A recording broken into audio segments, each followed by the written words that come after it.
இந்த எல்லாரும் சொல்லுவாங்க, பேசிட்டே இருக்கியேம்மா வாய் வலிக்காதா அப்படின்னு. ஆனால் எனக்கெலாம் பேசாமல் இருந்தால் தான் வாய் வலிக்கும். அது இந்த வாரம் ரொம்ப அநியாயத்துக்கு மோசமாக போயிட்டுருக்கு.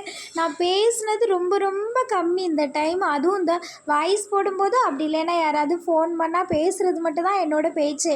அப்புறம் என்னோட சிரிப்பு கேட்க சிரிச்சுக்கிட்டே இருப்பேன். இப்போலாம் அந்த வீடியோ கீன்னு காட்டுறாமா, அவ்வளோதான். எல்லாத்துக்கும் காரணம் யார்? இந்த செல்வா பையன்தான். நீ இல்லாமல் நான் எப்படிடி ஊருக்கு போவேன், உன் கூடயே இருந்துருவேன். நீங்கள் ஆள் நடிச்சுக்கிட்டு தெரிஞ்சாப்புல அப்போவே ஆளை தட்டி உட்கார வச்சுருந்துருக்கேன். நான் தான் இந்த கருவாடு முடிஞ்சு போச்சே, ஊருக்கு போனால் ஆள் விதவிதமாக வாங்கிட்டு வருவானே நான் அனுப்பி வச்சேன். ஏன்னா இப்போ புலம்ப விட்டுவிட்டேன். போனதுலேருந்து நான் ஒழுங்காகவே சமைச்சு சாப்பிட்றதில்ல, சும்மா கூட்டு பொரியல் தான் சாப்பிட்றேன். இதில் காரமே நான் சேர்க்க மாட்டேன். இன்றைக்கி என்னென்னு தெரியல, அல்சர் ப்ராப்ளம் மாதிரி வந்துருச்சா, சரி கொஞ்சம் தயிரில் சாப்பிட்டா குளிக்குள்ளன்னு இருக்குமேன்னு காலையில் வச்ச கூட்டு இருந்ததா அதை வச்சு சாப்பிட்டுட்டு இன்ஸ்டாகிராமில் சாரீ ஆர்டர் போட்டிருந்தேன். நேற்று தான் ஆர்டர் போட்டு இன்றைக்கி அதுக்குள்ளே வந்துருச்சு. சாரீ கலெக்ஷன் நாளைக்கு நான் வீடியோவாக போடுறேன். இதெல்லாம் கொஞ்சம் வேலை இருந்தால் அதை முடிச்சுட்டு கொஞ்சம் ட்ரெஸ்ஸு தைக்கவும் மடிக்கவும் இருக்குது. எல்லாத்தையுமே முடிச்சுட்டு அவ்வளோதான். இன்றைக்கி நம்ம ஃபேமிலியில் காளீஸ்வரன், ஸ்னேகா தேவி அவங்களுக்கு இனிய திருமண நாள் நல்வாழ்த்துக்கள். பாய் பாய், குட் நைட்.